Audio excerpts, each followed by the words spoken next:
Hi guys, so today's tutorial is 3. Some people requested for Bengali tutorial, so I would suggest that you learn English because the programming language is basically in English. Still, if you need Bengali tutorial, please make the suggestion in the comments section, then I will make one. So let's start. Today we will learn variables and types, operators, and we will also see some example. Then we will go through the loops and conditions. So there are two types of variables, primitive data types and non-primitive data types.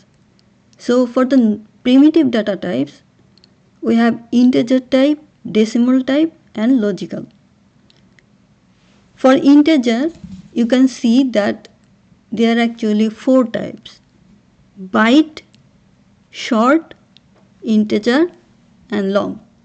Basically, mostly the integer type we use the most, sometimes short and long, and they have different kinds of size. So byte is 8 bit and each time is double, and they also have different kinds of range. So minus 128 to 127, and you just need to know that there are range and size. Size is important, but you don't need to exactly remember all these values because it's difficult. So for the decimal type, there are 2 types, float and double. And there are character types, and lastly the boolean, which belongs to true and false, like for true 1, false for 0. And non-primitive data types, we have string, which is a set of characters enclosed by double quotes. For example, fast Java test. This is a string and you need to write it within the code. Non-primitive type often referred to as reference type. Next is operators. So what is operators? Operators are special symbols used to perform diverse operations on variables and values. So in programming language, we do different kinds of equation calculation. We used these different types of operators. So this is important because you need to know which operator you should use in which cases. So we have arithmetic operators, relational operators, logical, bitwise, miscellaneous, then assignment. So let's go through all these operators. For arithmetic operation, we have this addition, subtraction, multiplication, division, modulus, increment and decrement. So for now we'll learn the operators, but when we are going step by step, we'll also learn how to use these operators and do different kinds of calculations in programming language. For the relational operators, we have equal to, you need double equation. Not equal to, you need a not sign before the equation.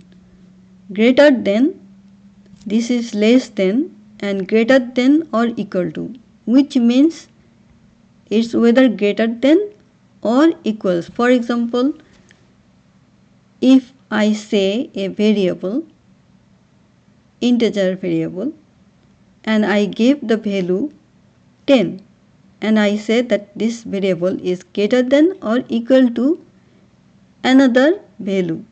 For example, if I say greater than or equal to 10, then that means this variable is equal to 10. But if I say it's 11, then it's greater than to 10. This is less than or equal to same as greater than, but it's the other way around. For the logical operators, we have AND, which is called logical AND, and this one is logical OR, and this is the NOT sign, logical NOT. Bitwise operator, we have binary AND, binary OR. This called binary XOR or exclusive OR. This is one's complement, binary left shift, binary right shift, and zero field right shift. Let's look into the right shift and left shift because this is a little bit complicated to understand the shifting process, how it works. So first, for example, this is a integer value. We take a integer value a and we assign 8. So how you calculate this binary value as 8? So this is the binary value. You can see 0, 0, 0, 0, 1, 0, 0, 0. So first 0 from the right side, this is 1. And each time you go to the left, the value will double. So this one 1, second is 2, third is 4, then fourth is 8, and so on.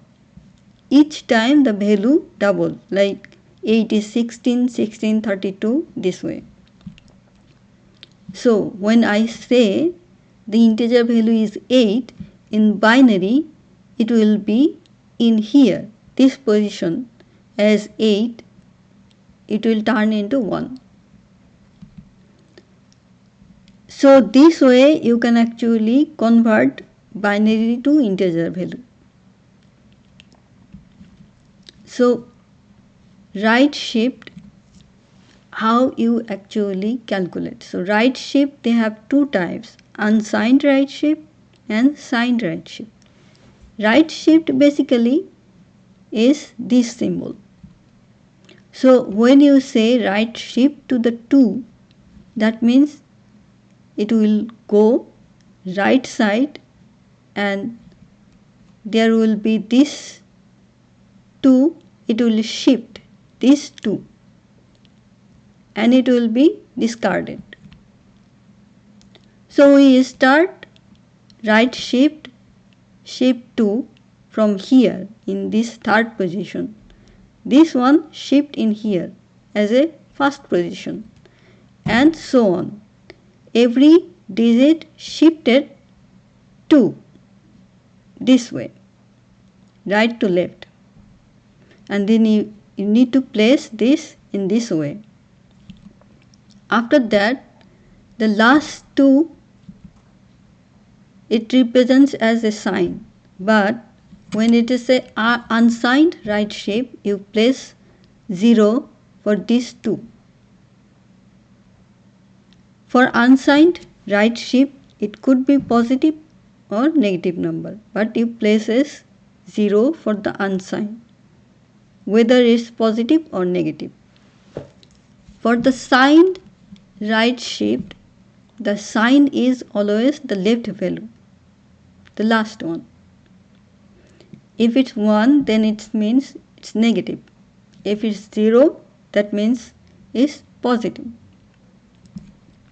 So when we shift is the same process, but the last 2 digits in here, it will be 1 because it's a negative number. So when it's a signed right shift, the last digit is a sign negative, then after the shifting you also place 1 for the sign as a negative. Same as look into the left shift. Left shift is opposite to right shift. So we shifted it in the right side. Now we will shift it in the left side. So first two will start from the right to left, and this way right to left, this digit will be in here in this position, and then in the left side last two will be discarded. So how you calculate 2 1? When you say shift 1, that means last one digit, same as right shift or left shift. If I say 3, then there will be 3 digit, and you place 0 for these last two after you complete the shifting process. Why 0? Because in the left shift you always place 0, because this is not the sign. The sign is always comes in the left, but in the beginning of this right side, because it shifts, or at least it shifts the 2, so these 2 digits will be filled out with 0. I hope you understand the shifting process. It's not that complicated. You just need to remember how you shift things, and if there is a problem to do the shifting process, this is better to draw in a block in this way and then do the shifting.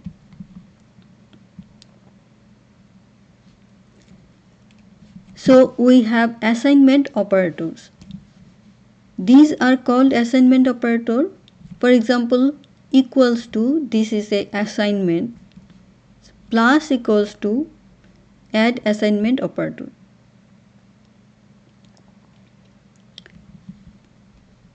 That means you need to add, then assign the value to the variable. Same as subtract and multiplication, divide, modulus, and right shift and left shift plus assignment operator. This one is bitwise, and this one is exclusive or an assignment operator. This one is exclusive, inclusive, or an assignment. Last one is unary operators. So unary operators, unary plus. Unary plus, how it actually works. For example, x value is 5. So when I want that, I will assign this value, this x value, and put it into the y plus x. Then it will becomes y equals to 5. But if it already have a value, then this plus sign will add with that value and add up 5. Unary minus is also like the same. So for this it is a plus sign, this means a positive one. For this it's a negative sign, this means when it's a positive 5, but when I assign it as a unary minus, the value will become negative. In this case it is positive, in this case it is negative.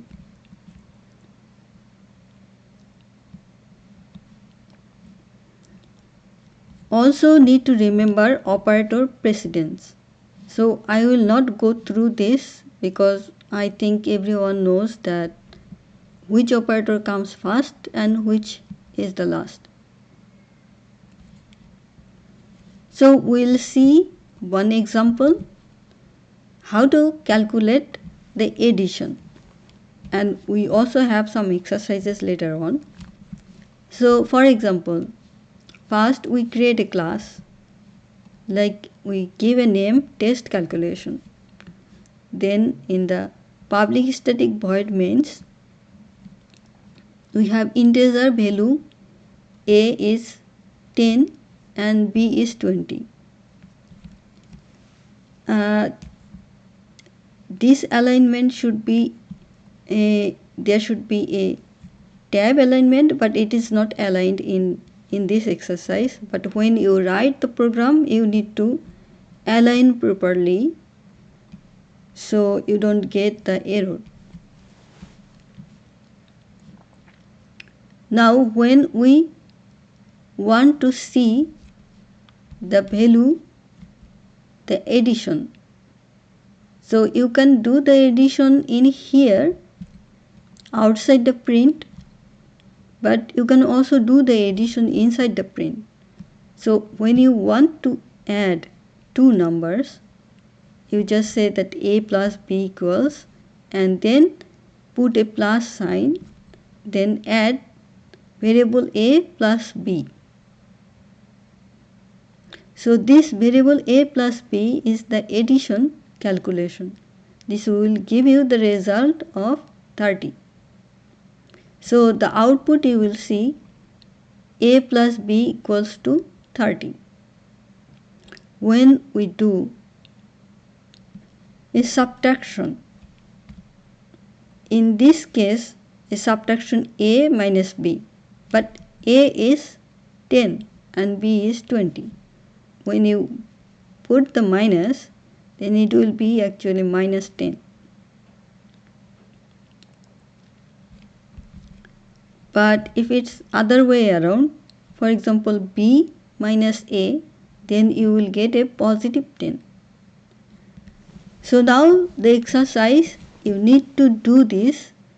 Create a simple program with different operators, for example addition, subtraction, multiplication and so on, and do it and practice and see the different operator, how the results look like. You need to practice, because otherwise you will not clearly understand how this calculation works and different operators works. So I would suggest you do these exercises. Last one is the logical operations truth table. Truth table is important because operands type is boolean. For example, it is a true as a 1 and false as 0. And supporting logical operation according to the following truth table. This is the truth table. If you don't know the truth table, then you will have difficulty to do AND or OR operations or XOR or not P. That means truth table is important. Different times in programming language, you need to put the different kinds of logical operations, and sometimes some logic will come. For example, you need to add two types of conditions. Do this and that. That means it's an AND operation.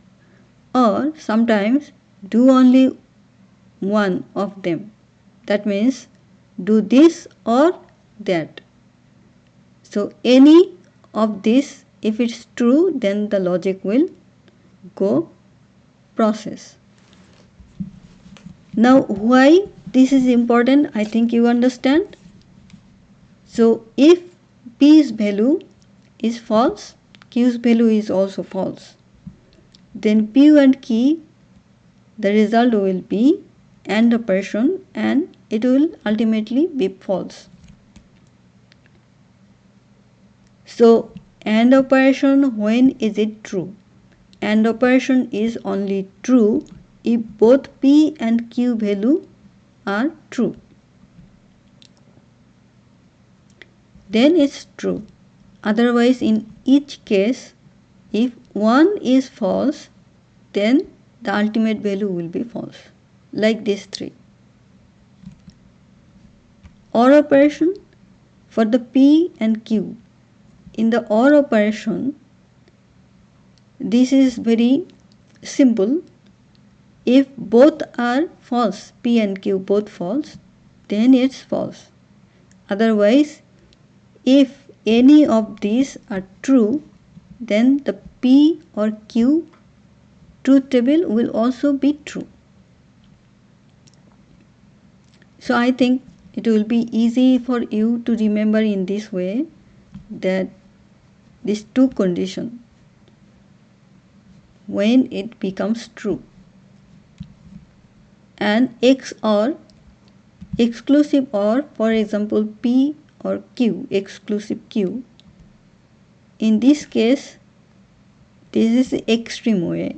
Like if both are false, then it's false.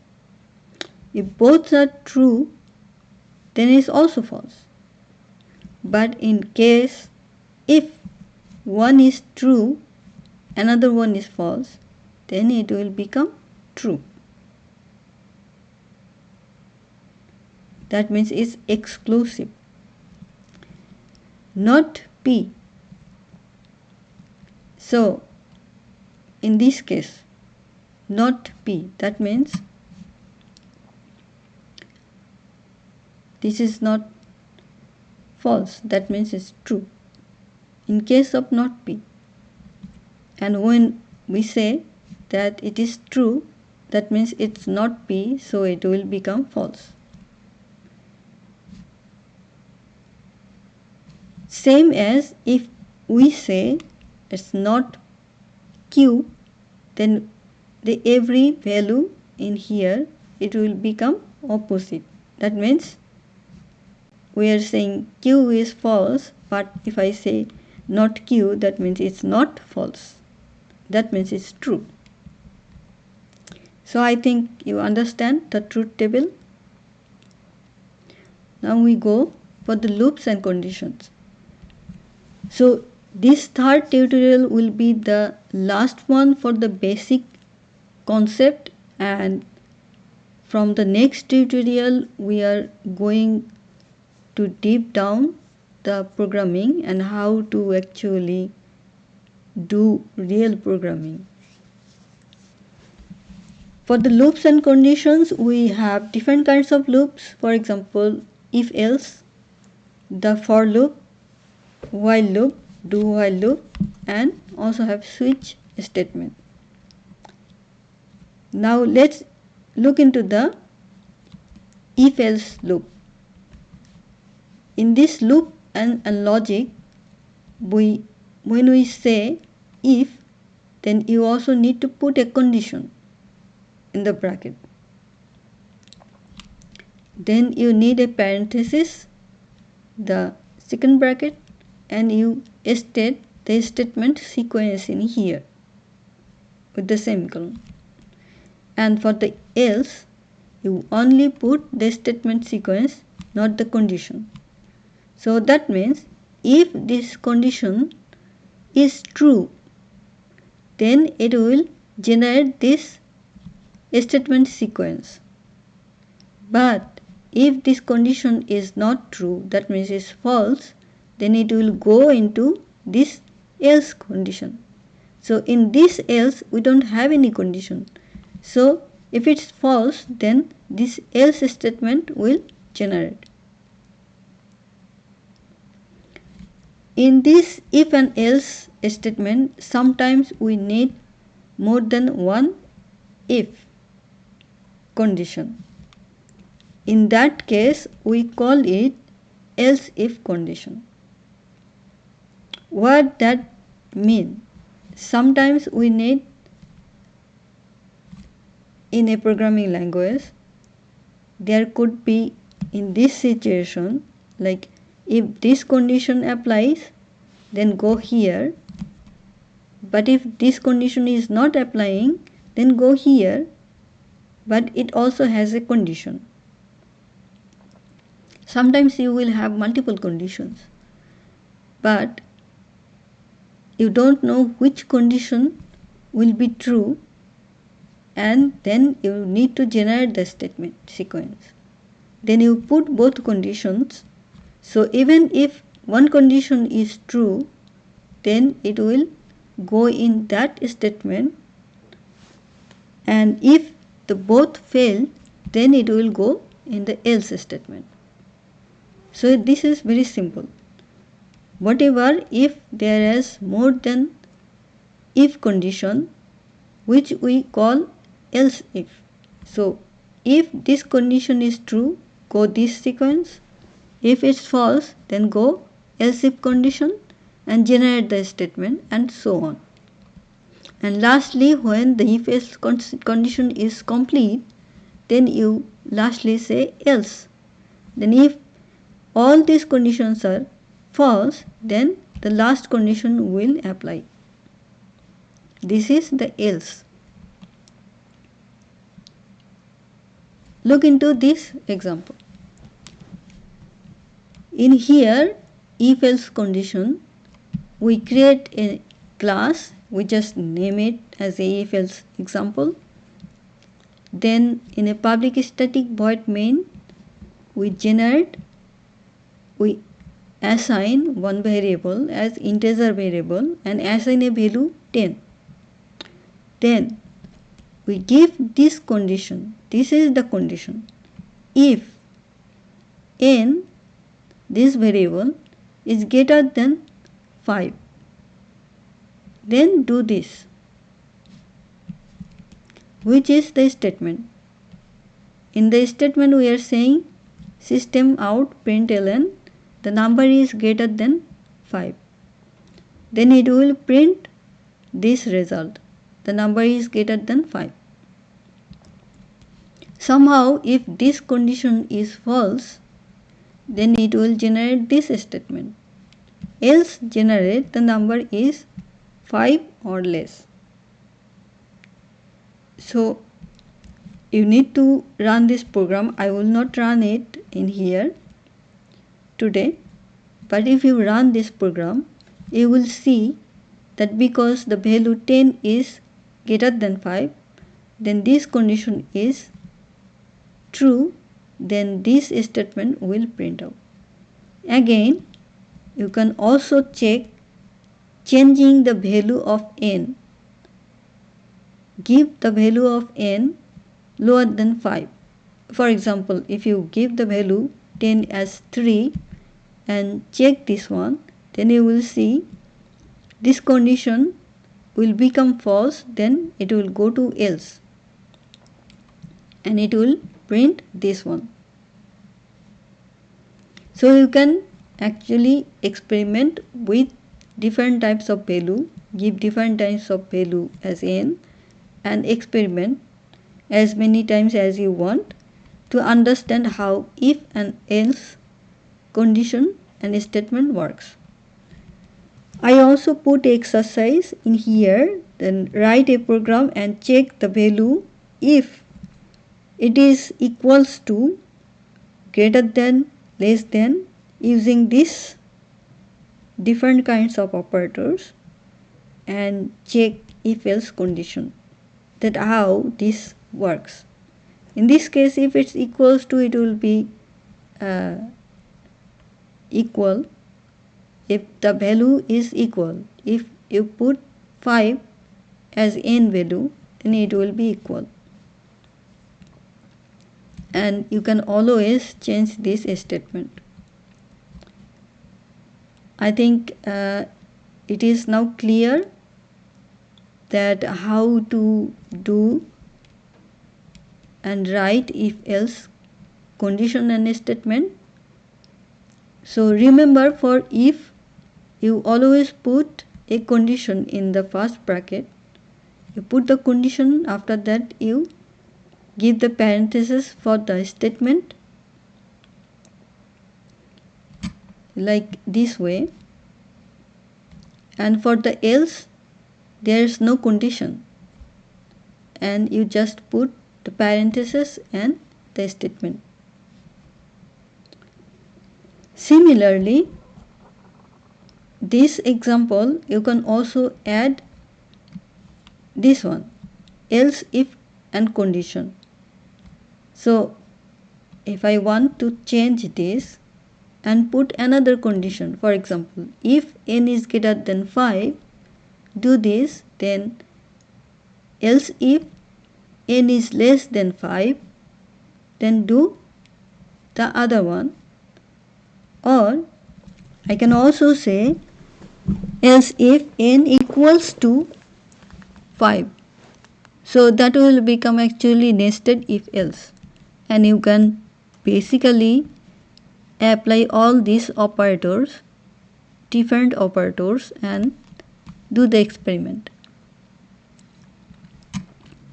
So this is all for today. In the next tutorial we will look into other loops like for loop or while loop, and we'll step by step go deeper and learn how to write programming properly. I hope everybody understand this. Thank you.